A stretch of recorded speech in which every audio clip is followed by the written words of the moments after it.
I still remember the way the room went silent, how the color drained from my mother's face the moment I asked her the question that was supposed to make her smile. It was Mother's Day.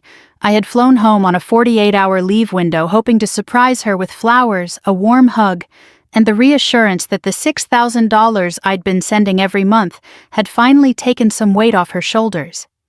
But instead I found myself standing in the doorway of her dim kitchen watching as shock, real trembling shock, settled over her gentle eyes.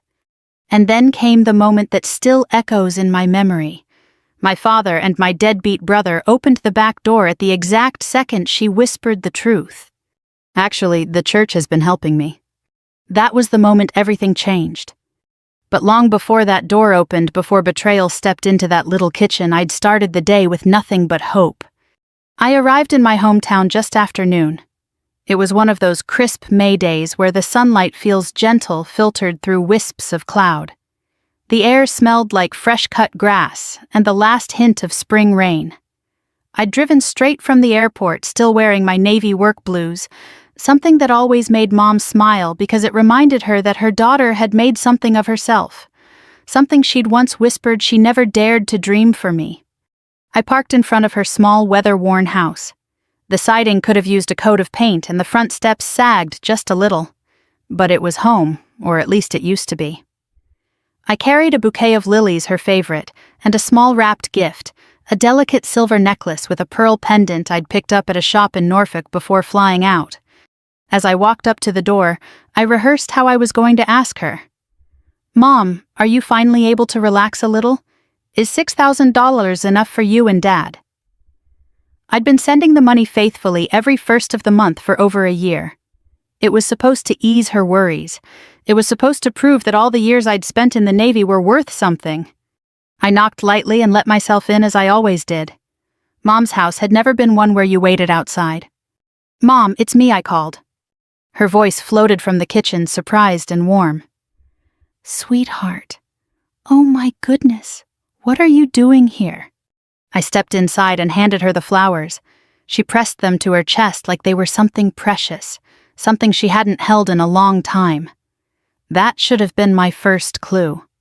We sat at the little wooden table by the window. I looked around the kitchen and noticed things that didn't belong in a household receiving $6,000 in monthly support. An empty fruit bowl, a refrigerator humming loudly, but scarcely filled a stack of unpaid utility bills tucked beneath a magnet shaped like a smiling sun. The stove had a pan soaking in water, but the water was cold like it had been sitting there for hours. "Mom," I said gently, "I've really missed you."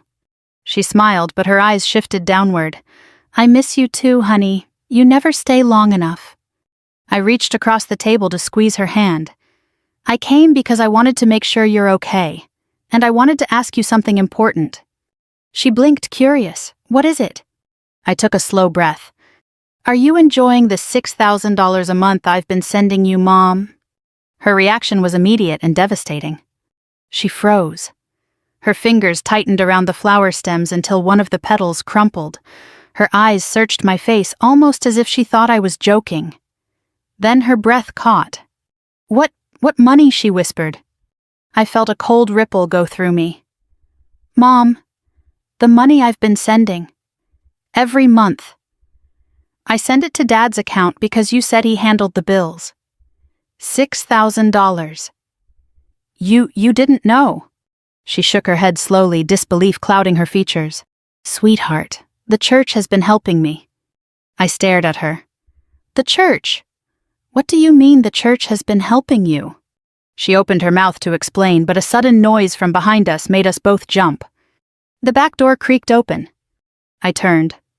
And there they were. My father, broad-shouldered, red-faced, wearing the same old fishing jacket he loved more than his responsibilities, and my brother slouched behind him, reeking of stale cigarettes and arrogance. My deadbeat brother, as everyone in town called him. The one who couldn't keep a job longer than a week. The one who had somehow always been Dad's favorite. They stopped dead in their tracks when they saw me. My father's face flashed with surprise first, then irritation. My brother's expression flickered with something else, guilt maybe, or fear. "What are you doing here?" Dad grumbled. But I wasn't looking for answers from him. I was looking at my mother, my sweet, soft-hearted mother, who had been going to the church for help, while I, her daughter, was sending enough money every month to support 2 households. The betrayal I felt in that moment was sharp like a blade pressed to the ribs.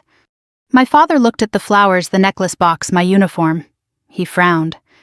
"You could have called before showing up. We weren't expecting company." The audacity of that sentence nearly made me laugh, or scream. Mom stood up, her voice barely steady. She asked me about the money Harold. That made both men tense. I looked at them, my father and my deadbeat brother, and for the first time in years I saw them clearly. The empty fridge, the unpaid bills, the $6,000 disappearing every month. And I knew. This wasn't a misunderstanding. This was a betrayal. A deliberate one. From the 2 people who had always resented the fact that I'd made it out of this house, out of this town, out of the life they never grew beyond. I straightened my spine the same way I did before every difficult mission. "Dad," I said quietly, "we need to talk." His eyes narrowed and he said nothing. But that didn't matter. Because I already knew the truth. And I was going to uncover exactly how deep this betrayal went. My father has never liked being questioned, especially not by me. He shut the back door with his boot and looked from me to my mother, already annoyed. Mark slouched behind him, hands stuffed in his pockets. "We need to talk," Dad said. "About what?" I stayed standing beside Mom at the kitchen table. "About the money," I said. "The $6,000 a month I've been sending. Mom just told me the church has been helping her." Mom stared at the table, shoulders tight. Dad snorted. "Oh, that. You know how your mother gets. Always making things sound worse than they are." I looked at her. "Mom, are you exaggerating?" She shook her head. "No, I've been going down there for groceries. They helped with the light bill when it almost got shut off." I turned back to my father. "So where did the money go?"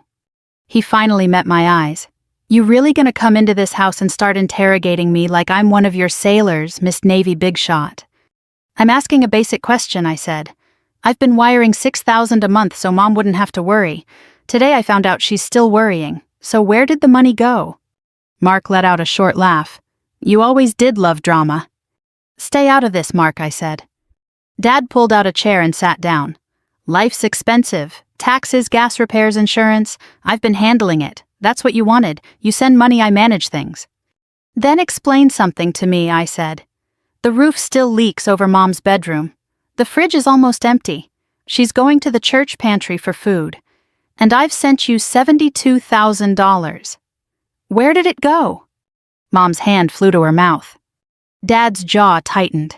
"I told you, I've been covering things. A man has a right to manage his own household without being cross-examined." "A man has a responsibility to take care of his wife," I answered, "and she shouldn't be asking a church for groceries while her daughter is sending more than enough." His eyes flickered, then went hard again. "Maybe your mother forgot to mention a few things. She's been stressed. You know how she is." Harold, Mom whispered, "Don't put this on me." He waved a hand. "You're upsetting her. You blow in here for 2 days in that uniform and act like you're the boss of everything." I drew in a slow breath. If everything is above board, then there shouldn't be any problem showing me the records. He narrowed his eyes. "What records?" "Bank statements, bills, anything that shows where the money went. You always said you were the one who handled the paperwork. So show me." Mark gave a low whistle. "You're really gonna audit your own dad?" "If that's what it takes to make sure Mom isn't going hungry," I said yes. Under the table, Mom's hand found my wrist. "Maybe we don't have to do this today," she whispered. "You just got here. We can talk later." "I can't pretend I didn't hear what you just told me," I said softly. "I'm sorry, Mom. I can't put this back in a box." Dad shoved his chair back. "I don't have time for this. I've got work to do in the garage." He started toward the door. "Dad," I said, using the same tone I used on sailors who were about to do something reckless, "if you walk away right now, you're telling me everything I need to know." He paused with his hand on the knob. "You've been gone a long time," he said without turning around. "You don't know how things are around here anymore." Then he stepped outside and let the screen door slam. The clock over the sink ticked. The refrigerator hummed. Mark crushed his empty soda can and tossed it into the trash. "You shouldn't have started this," he muttered. "You're just gonna make him mad." I looked at him. "And you live here. You see, Mom, you didn't notice the empty cupboards, the church helping with the bills. He shrugged. I don't ask questions, it's their business. But you don't mind the new TV in the living room, I said, or the gaming console that showed up out of nowhere. He didn't answer. He walked out of the kitchen, instead footsteps heavy down the hall, which left just me and Mom. She sank back into her chair. I sat across from her. Mom, I asked quietly, why didn't you tell me? Her eyes filled with tears. You're out there doing dangerous work, she said. I didn't want to add to your worries. The ladies at church are kind. They said it was no trouble. It is trouble, I replied. You shouldn't be standing in a pantry line while I'm wiring money every month. She twisted the corner of a napkin. Your father said he was putting most of it away. For retirement, for emergencies. He said he didn't want you thinking we were dependent on you. He kept calling it family pride. I'd seen pride wreck more than a few lives. Mom, I said, do you trust me? She blinked. Of course I do. Then from now on, no more protecting his pride at your expense. If something is wrong, I need you to tell me, directly. Her voice shook. What are you going to do? I glanced toward the back door. From the garage, I could hear a radio playing and the faint clank of tools. I'm going to find out exactly where that money went, I said. Every dollar, and then I'm going to make sure you're never in this position again. She reached across the table and squeezed my hand. Just be careful, she whispered. Your father has a temper, and Mark follows him. I'm not afraid of either of them, I replied. Not anymore. It wasn't loud anger. It was something quieter, like a weight settling in my chest. This wasn't just about numbers on a bank statement. This was about my mother's dignity. And I was done letting anyone treat that like it was theirs to spend. I didn't sleep that night. Not really. I lay on the thin guest mattress in my old childhood room, the one with the faded wallpaper and the squeaky window frame, and listened to the house breathe. Every noise felt amplified, the groan of the floorboards, the hum of the old air conditioner, the muffled voices of my father and brother arguing in the garage long after midnight. It reminded me of being a kid again, of lying awake while Dad lectured Mark for the 100th time about getting his act together, only for my brother to stumble back into trouble the next week. It reminded me of Mom tiptoeing through the house to avoid waking him of me studying late at night because school was my escape. But this time I wasn't a kid trapped under someone else's roof.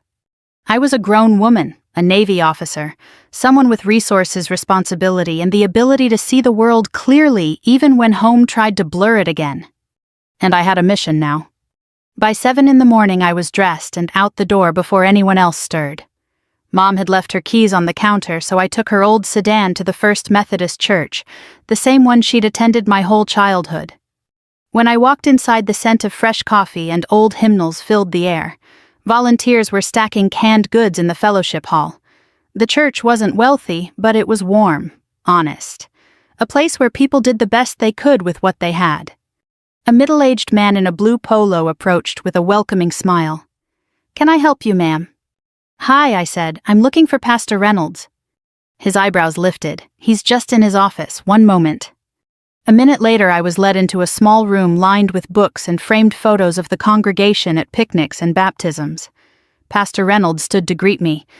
"Officer Watson," he said warmly, noticing my uniform. "Your mother speaks so fondly of you. How can I help?" I forced a small smile. "I learned yesterday that she's been receiving assistance here for a while." His expression softened, almost apologetic.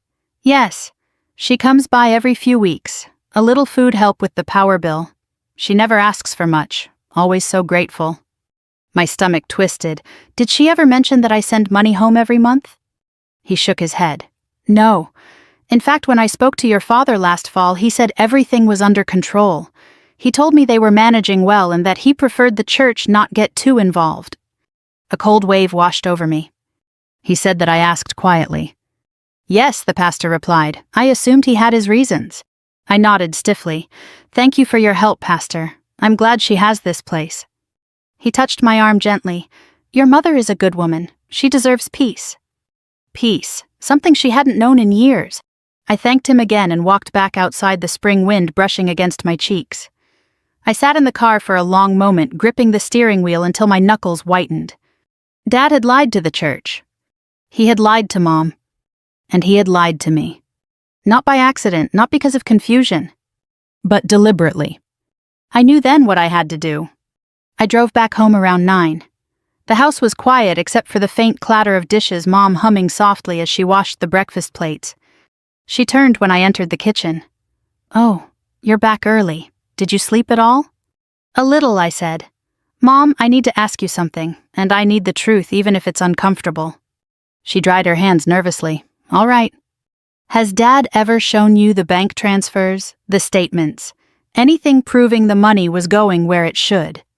Her face fell. "No, he always said he was managing it. He told me not to worry." "And did you believe him?" She hesitated just enough to hurt. I wanted to. I stepped closer. "Mom, I went to the church this morning." Her eyes widened. "You did?" "They told me you've been going there regularly. They've helped with groceries, with bills, and they told me Dad said everything was under control." She sat down slowly, like her knees couldn't hold her anymore. "I didn't want you to feel responsible for us," she whispered. "You already have so much on your shoulders. Every time you call you sound tired, and I didn't want to add another burden." "You're not a burden," I said, my throat tightening. "You never were." She folded her hands in her lap. "Your father, he doesn't like accepting help, and he hates the idea of you thinking we need you." "So he'd rather you suffer in silence?" I asked, a sharper edge slipping into my voice than I intended. She flinched. "He said he was putting the money away, saving it. He said Mark needed help with what?" I interrupted. "Another broken car. Another job he won't keep. Another mistake someone else has to clean up." Mom didn't answer, but her silence was enough. I pressed both hands against the edge of the table, grounding myself. "Mom," I said gently, "has Dad ever raised his voice at you, made you feel small, guilty, ashamed?" Her breath caught. "Not yes, not no. Just pain." "I don't want to cause trouble," she said softly. "I don't want to fight." "And I don't want my mother choosing fear over dignity," I replied. She looked up, then really looked, as if seeing me not just as her daughter, but as a woman who had spent her life learning how to stand tall. "You're stronger than I ever was," she said, her voice trembling. I knelt beside her chair and took her hand. "Then let me be strong for both of us." She nodded, a tear sliding down her cheek. The moment I stood, I heard a shuffle in the doorway.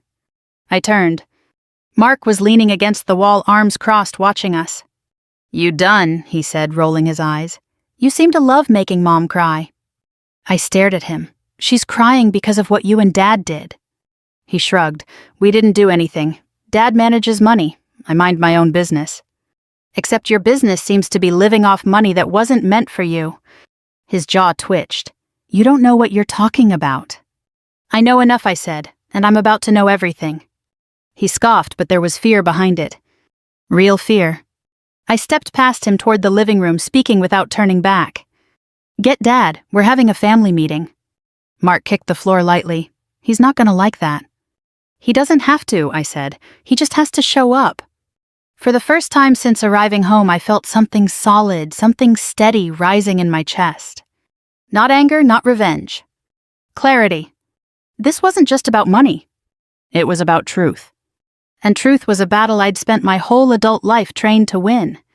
I found my father in the garage, hunched over a workbench, cluttered with tools, fishing lures, and old coffee mugs he never bothered to throw away. The radio blared classic rock loud enough to drown out any attempt at conversation. It was his usual strategy noise instead of accountability. I reached over and turned the dial until the music faded into silence. He stiffened. "You don't just touch a man's radio." "Then maybe a man should start listening," I replied. He gave a low grunt, the kind meant to intimidate. It didn't work on me anymore. "We're having a family meeting," I said, "now." "No, we're not," he shot back. "I've got things to do." I folded my arms. "You either walk into that living room on your own, or I drag every piece of your financial chaos into it myself. Your choice." His jaw clenched. He slammed a wrench onto the bench, metal striking wood with a sharp crack. "You think you can come in here wearing that uniform and start bossing everyone around?" he bellowed. "This is my house." "Yes," I said calmly, "it is your house. And that's the problem, isn't it? You act like it's your kingdom. Like Mom is a servant. Like Mark is a prince. And like my presence is an inconvenience rather than support." His eyes flashed. "Don't talk about your brother like that." I lifted an eyebrow. "Why not? You've been funding all his failures with the money I sent for Mom." He froze. That silence was all the confirmation I needed. I opened the door back into the house. Living room, now. He followed, though every step sounded like he was stomping on gravel. Mark was already sprawled on the sofa, legs spread out, picking at the label of a beer bottle, even though it wasn't yet noon. Mom sat in her armchair with her hands clasped tightly, twisting her wedding band around her finger. Dad walked in behind me, muttering under his breath, but stopped when he saw Mom's face. Something in him flickered, maybe shame, maybe annoyance, maybe both. I stood by the coffee table and took a slow breath, grounding myself the way Navy training taught me. "Here's what's going to happen," I began. "I'm going to lay out the facts. You're going to listen. No yelling, no excuses, no walking away." Dad scoffed. "You think you can control this family like you control a ship?" I met his glare. "Yes, because at least on a ship people are expected to take responsibility for their actions." Mark cracked his knuckles. "This is ridiculous." "Sit down and shut up," I said. "I'm tired of you pretending helplessness is a personality." His mouth opened, ready to snap back, but Dad motioned sharply with one hand. Remarkably, Mark obeyed. Good, for once.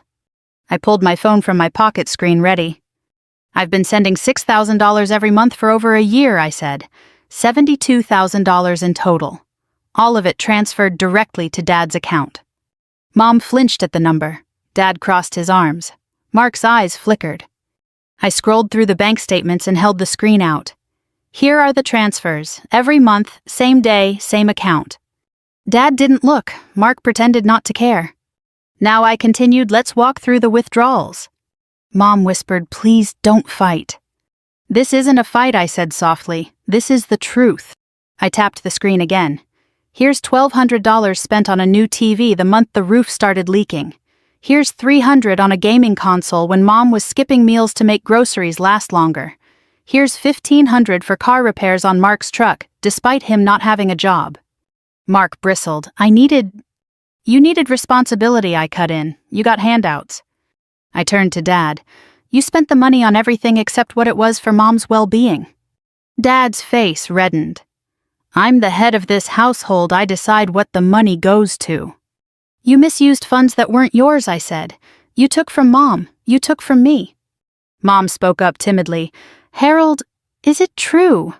He looked at her for the first time, not past her, not through her, at her. His expression tightened into something ugly. "I was saving some," he muttered, "for emergencies, for retirement." "Lies," I said. "If that were true, there'd be a savings account statement, something. But there's nothing, just withdrawals and purchases." I stepped closer. "You didn't save it. You spent it. You used my support for selfish reasons and left Mom to rely on charity." Dad slammed a fist against the armchair. "This is my family." "No," I said evenly. "This is Mom's family. And it always has been. She held everything together while you barked orders and Mark drifted through life." Dad's nostrils flared, but I continued before he could speak. "I'm not here to punish you. I'm here to fix what you broke, and that means things are changing today." Mark sat forward. "What does that mean?" "It means I said you and Dad are no longer handling a cent of the money I send." Dad exploded from his chair. "You can't do that. This roof, these bills, this house needs the money." "This house needed the money I corrected, past tense, and Mom didn't get it. So it's over." Mom covered her mouth, tears slipping down her cheeks. Not from fear this time, from something closer to relief. "I'm opening a new account," I said. "Only Mom will have access. And I will support her directly, not through you." Dad's voice dropped into a low, dangerous rumble. "You're going to tear this family apart." I shook my head. "No, you did that when you stole from us." Silence fell. The kind of silence you hear right before a storm breaks. But not a destructive storm. A cleansing one. Mom finally spoke, her voice trembling but steady. "Harold, I can't keep living like this. Lying, struggling, pretending we're okay when we're not." Dad's shoulders slumped, just slightly, enough for me to see something crack, not his anger but his confidence. Mark looked from him to me, sensing his safety net slipping. "This isn't fair," he said weakly. Fair, I repeated. Fair is Mom eating real meals. Fair is bills paid on time. Fair is you getting a job instead of another handout. He stared at the floor. I took a breath. This ends today. We rebuild from here honestly, responsibly. Mom nodded, wiping her eyes. I want that, she whispered. I want peace. For the first time since arriving home, I felt something shift. Something that sounded like the beginning of hope. Not revenge. Not victory. But justice. And justice felt right. I didn't expect Dad to stay seated. For most of my life, the man avoided accountability the way some folks avoid thunderstorms, ducking, pacing, slamming doors, or storming out before anyone could finish a sentence. But now he just sat there, shoulders lifted high around his ears, chest rising and falling like he'd swallowed something sharp. Maybe he finally realized there was no easy escape this time. Mark looked smaller than before, too, though he tried to disguise it by spreading out on the couch, elbows wide, legs stretched like he owned the place. But his eyes, those gave him away. They darted from me to Dad to Mom, uneasy and calculating, like he was trying to figure out which of us would snap first. I didn't give him the chance. Dad? I said, keeping my voice calm. We can go through this one of two ways, quietly and respectfully, or loudly with the whole neighborhood wondering why the police are at your house. Mark's head jerked up. Police? Dad glared. She's bluffing. Try me, I said. Financial exploitation of a spouse is a documented offense in this state. Taking money under false pretenses is another. And if you think for 1 second I won't protect Mom, you've forgotten who you raised. Dad opened his mouth, but nothing came out. Mom shifted in her armchair, twisting her fingers. Please don't make this bigger than it has to be. Mom, I said gently, it already is big. You've been hungry while Dad bought new gear for Mark's fishing trips. Mark sputtered. Hey, those were for both of us, Dad wanted. No, I said. He bought them for you. The bank statements prove it. Dad slammed his hand against the table. Enough with the accusations. I'm the man of this house. I decide what's best. You decided what was best for you, I shot back, and expected Mom to bear the consequences. He glared at me with a look I'd known all my life, the look that once made me feel small, insignificant, wrong, simply for speaking. But that was before deployments, before standing on steel decks in the middle of the Pacific, before commanding sailors who trusted me with their lives.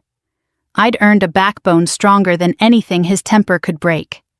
I am not that scared kid anymore, I said quietly, and you don't get to bully us into silence. Mom inhaled sharply. Dad's lip curled. You think you're something special, he muttered. Just because you wear a uniform and get medals pinned to your chest. You think that makes you better than us. No, I said I think it makes me responsible, and right now I'm responsible for Mom. Mark scoffed. Oh, please, Mom isn't helpless. She could have told you if she needed something. Mom's voice broke. I tried Mark. You and your father always told me not to worry, that you had it handled. And we did, Mark insisted. No, I said. You handled the money. You didn't handle the family. Silence. Real silence. Mom's hands trembled in her lap. She looked at Dad, not with fear, not even with anger, but with something sadder, something that made my throat tighten. Harold, she whispered, she sent that money for me, and you let me stand in line at the church pantry. Dad swallowed, hard. I thought. He paused, the words stuck somewhere between pride and shame. I thought you'd judge me if I told you we needed help. Mom blinked. Judge you, Harold, I just wanted us to be honest with each other. And I wanted us to look like we were doing fine, he snapped. Your daughter comes home wearing medals, talking about deployments, earning more money than I ever did. I didn't want her thinking her old man couldn't keep his own household afloat. There's no shame in needing help, Mom whispered. There is shame in lying. Dad sank back into his chair, chest deflating. And what about me? Mark said, suddenly voice cracking. You think it's easy being your daughter's failure of a brother. She's out saving the world and I'm... Mark, I said softly, your life is still your responsibility. He rubbed his face. Dad said some of the money was for me to get back on my feet. I nodded. I figured. But did you ever ask where it came from? Did you ever check whether Mom had food? Did you ever once think she might need it more than you? His answer was the silence of someone who'd never thought of anyone but himself. Mark, I continued, I am not here to destroy you, but I won't enable you either. From now on, the money I send goes only to Mom. Not to you. Not to Dad." Mark sank deeper into the couch. "What are we supposed to do then?" he muttered. "Grow up," I said. "Get a job, pay your way. The world doesn't owe you comfort because you share my last name." Dad straightened, a little stung on behalf of his favored son. "He just needs a little time." "He's had 32 years, I said. "Time isn't the problem. Accountability is." Mom covered her mouth again, but this time her eyes glistened, not with fear but with something like relief. For once in her life, someone was saying the things she'd never been allowed to say. I stepped closer, lowering myself to one knee beside her chair. "Mom," I said gently, "starting today things change. I'm opening a separate account for you. You and I will manage it together. No more secrets, no more missing money." Her lips trembled. I don't want to cause a war." "This isn't a war," I said. "It's a rescue mission." Dad grunted. "You think you're the hero now?" "No," I said quietly. "I think Mom deserves a hero. And if I have to be that for a while, I will." Mark let out a shaky breath. "So that's it. You're taking her away from us." "No," I said. "I'm taking the weight off her shoulders. Whether you stay in her life after today is up to you." Dad stared at me, eyes red with fury, shame, and something he'd never admit defeat. "You always wanted to run this family," he said bitterly. "No," I answered. "I wanted this family to be worthy of itself." His gaze fell. And for the first time in my life, my father looked small. Mom reached for my hand. "What happens next?" I squeezed her fingers. "We rebuild," I said, "one honest step at a time." In that living room, under the yellow glow of an old lamp on a rug, worn thin by years of footsteps and arguments, the first crack in the old foundation broke wide open. Not to collapse us, but to let the truth finally breathe. I didn't expect peace to arrive all at once. Peace isn't loud. It doesn't slam doors or shout final words across a living room. It doesn't come wrapped in apologies from people who've spent a lifetime avoiding them. No peace comes quietly the way morning light creeps across a kitchen floor. Soft, careful, patient. And that's exactly how the next few days unfolded. The morning after the showdown, I found Mom in the living room packing a small overnight bag. She wasn't rushing, she wasn't trembling. She folded each sweater with a gentleness that felt strangely calm. "Are you sure you want to leave today?" I asked. She nodded. "If I don't go now, I'll lose my courage." She didn't mean physical courage. My mother has always been braver than she knew. She meant emotional courage. The courage to choose herself for once. To step away from the shadow my father had cast over her for decades. I took her bag and carried it to my rental car. The house was still quiet. Dad hadn't come out of the bedroom and Mark was nowhere to be found. The silence felt heavy, final. Just as I opened the passenger door for her, the front screen door creaked open. Dad stood on the porch, shoulders slumped, hands shoved into the pockets of his old jacket. No yelling, no posturing. Just a man realizing that control had slipped through his fingers. "Where are you going?" he asked, voice rough. Mom straightened. "I'm going somewhere safe, Harold. Somewhere I can think." "You're abandoning your home," he muttered. "No," she replied softly. "I'm leaving the parts of it that were hurting me." He stared at her, stunned by the quiet firmness in her tone. He started toward us, but I stepped between them, not aggressively, just enough to make it clear his reach no longer extended to her. He swallowed. "And you're letting her do this?" "I'm not letting her do anything," I said. "She's choosing it." "Where's she going?" he demanded. "A temporary apartment in town," I said. "Close to the church, close to resources, close to people who care." He clenched his jaw, but I could see something behind the frustration, a flicker of the truth he didn't want to face. He'd lost her trust. And he'd done it to himself. Once Mom settled into the apartment, a small tidy place with sunlight spilling across the hardwood floors, I stocked the fridge with real groceries, not canned pantry leftovers. Fresh fruit, chicken, vegetables, bread that didn't expire within a month. The church ladies stopped by later with flowers. Mom cried when they hugged her, but her tears weren't fearful this time. They were cleansing. That afternoon, I sat across from her at the little kitchen table, a notebook open. "Here's the plan," I said gently. "Going forward, the $6,000 goes into an account only you and I can access. We'll create a simple monthly budget. I'll help you set up online banking so you don't have to rely on anyone else to see where the money goes." Mom nodded. "I want to learn. I don't want to be confused anymore." "You won't be," I said. "Not on my watch." She reached for my hand. "I wish I'd told you sooner." "You told me when you could," I replied. "That's enough." Her eyes softened. "You've grown into such a steady woman." I chuckled. The Navy has its ways. She squeezed my fingers. "I think some of it came from you, too." Later that week, I drove back to the house alone. Not for revenge, not even for confrontation. I went for clarity. Dad was sitting in the garage again, radio low this time. He looked older than I remembered him ever looking. Not weaker, but deflated, like a man forced to look at a reflection he didn't recognize. He didn't bark at me, didn't blame me, didn't accuse me of destroying anything. He just said she really left. She needed to. He rubbed a hand over his face. "And you? You think I'm a monster?" "I think you made choices that hurt her," I said, "and I think somewhere along the way you convinced yourself you had the right." He winced. I continued, "But I'm not here to punish you. I'm here to protect her." He nodded slowly. "Is she okay?" "She's safe. She's got support. She's breathing easier." He stared at the cement floor. "I guess that's good." It wasn't an apology, but it was the closest thing he'd offered in years. Before leaving, I said, "Dad, if you ever want to rebuild anything with her, start with honesty. The rest will follow if it's meant to." He didn't look up, but I saw his throat tighten. As for Mark, he cornered me in the driveway a few days later.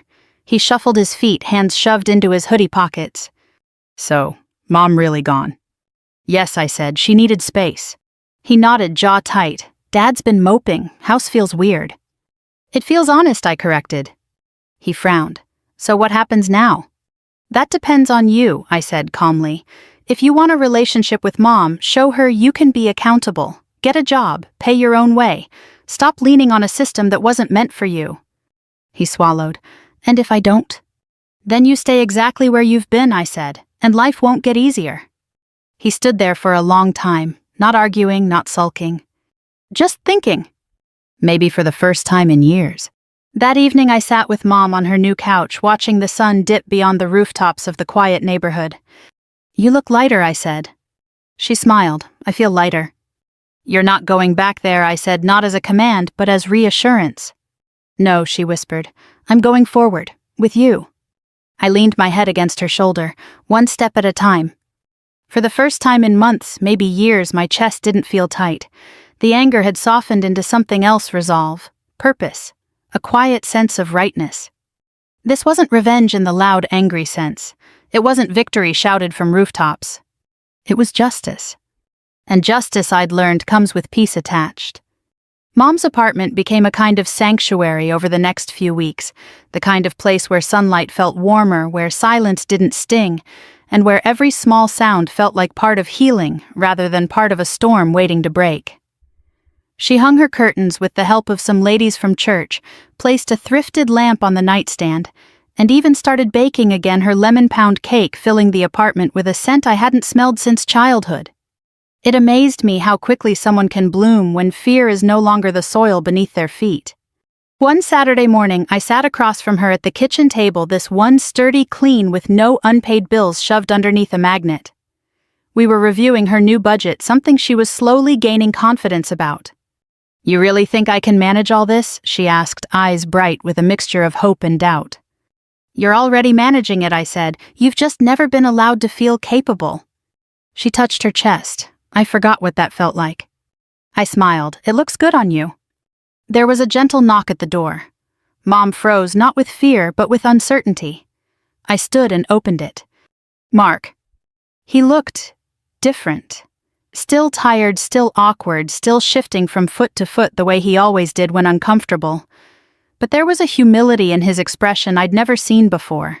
He wasn't there to argue. No false bravado, no excuses. "Hey," he said quietly. I nodded. "Hey." He glanced past me to Mom. "Can I come in?" She hesitated, then nodded once, for a little while.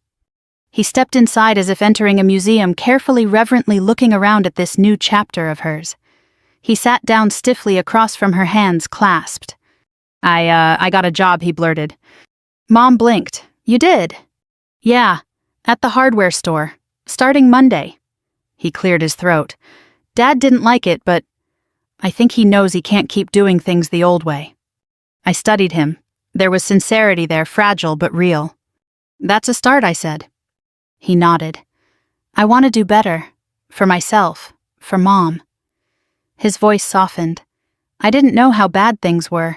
I should have paid more attention. Mom reached across the table and touched his hand. I'm just glad you're trying. For a moment the room felt like what families are supposed to feel like, messy, flawed, trying but trying. Before leaving, Mark paused at the door. Tell Dad she's okay, he said. He won't say it, but he's been different. Different how I asked. He's been quiet, Mark said with a shrug. Thinking a lot. I guess losing someone who took care of him for 40 years will do that. Mom's face softened, not forgiving yet, but no longer hardened either. After he left, she whispered, people can change, even if it takes too long. I squeezed her shoulder, and you don't have to rush forgiveness. Healing takes time, too. A month later, I stopped by the old house to pick up a box of Mom's belongings. Some photos, a quilt my grandmother had made, a set of holiday dishes she wanted for her new place. Dad answered the door with a tired look, almost defeated but not hostile. You look well, he said quietly, surprising me. Your mother? She looks well, too, Mark told me. She is, I replied. She's building something good. He nodded, staring somewhere past me. I messed up, I know that. It wasn't an apology, not fully, but it was the closest he'd ever come. A man whose pride had long been his armor was finally admitting the cracks. You still have time to be better, I said simply. He swallowed. Maybe. When I turned to leave, he said thank you for helping her. I paused, nodded once, and walked away. It wasn't reconciliation, but it was the beginning of humility, and sometimes that's the first step toward something better. That summer, Mom and I hosted a small cookout at her apartment complex courtyard. Nothing fancy: burgers, lemonade, a folding table decorated with a vase of grocery store daisies. The church ladies came, a few neighbors. Even Mark stopped by for an hour after work wearing his hardware store polo. As the evening light softened into gold, Mom pulled me aside. I want to tell you something, she said. That day you asked about the money. I was scared, not of you, of the truth. I know, I said gently. But you didn't run from it. You walked right into it, and you pulled me out with you. I felt a lump in my throat. You pulled yourself out, Mom. I just held the door. She smiled, the kind of smile that comes from freedom, not habit. Later, as the sky deepened into twilight, I handed her a small wrapped gift. It's not Mother's Day, she laughed. It doesn't have to be, I said. She opened it slowly, carefully peeling back the tape the way she always had. Inside was a framed photo of the two of us from years ago, taken on the pier the day I first shipped out. Her arm around me, her face proud, the wind pulling at her hair. Tears filled her eyes. I remember this day. So do I whispered. You told me I was strong enough to face anything. And you were, she said, voice cracking. You still are. We hugged, really hugged. Not the kind meant to reassure or to hide sadness, but the kind that glues something back together. And that was when I realized the truth that had been quietly growing inside me. Revenge hadn't been the point. Justice had. And once justice took root, healing followed where it could. Not perfectly, not quickly. But enough. Enough to rebuild. Enough to breathe. Enough to move forward with grace instead of bitterness. To anyone listening, to anyone who's ever loved someone who forgot how to love you back, I want to leave you with this.